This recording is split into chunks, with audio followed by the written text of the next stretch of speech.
ต้นสตอพันต้นกระเทียมต้นยางพาราลมแรงมาก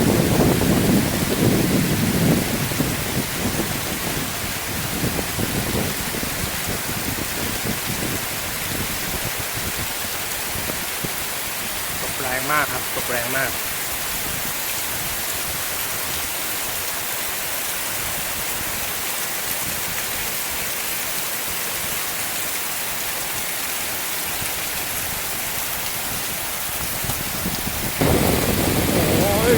รุนแรงแรงมากครับดูดิไหวไหวโอ้ยดูแต่สวนยางเสียหมดแล้ว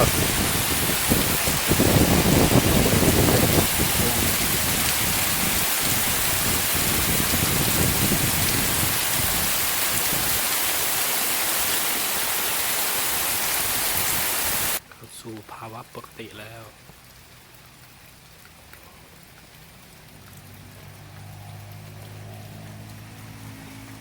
หลังจากตกหนักเมื่อกี้นะครับ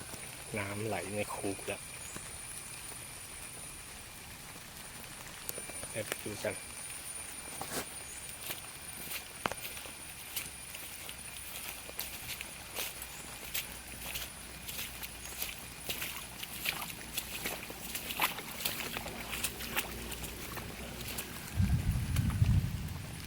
กำลังไหลจากด้านบนนะครับมีต้นโกโก้นะครับ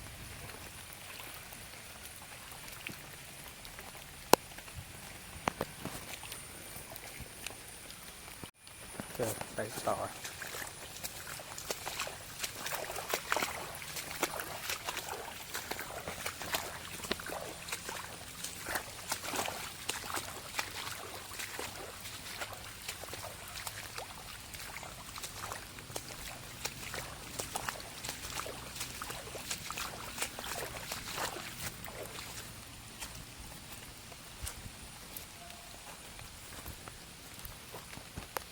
ก็เขื่อนบีเวอร์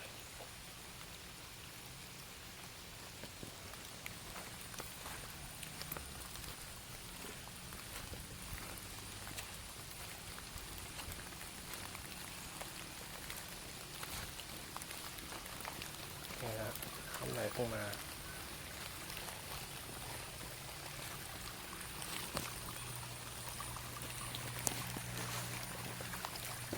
ปลาก็จะวิ่งขึ้นมา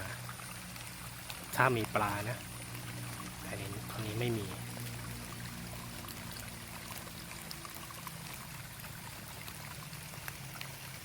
ข้ามไปฝั่งนี้จ้ะ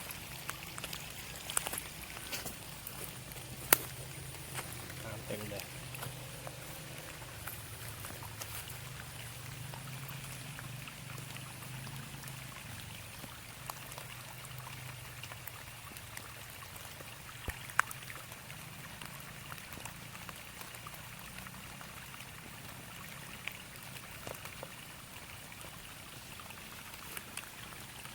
ถ้ามีปลามันก็จะวิ่งขึ้นมานะครับแต่นี้ไม่มีปลาในน้ำก็จะไหลมา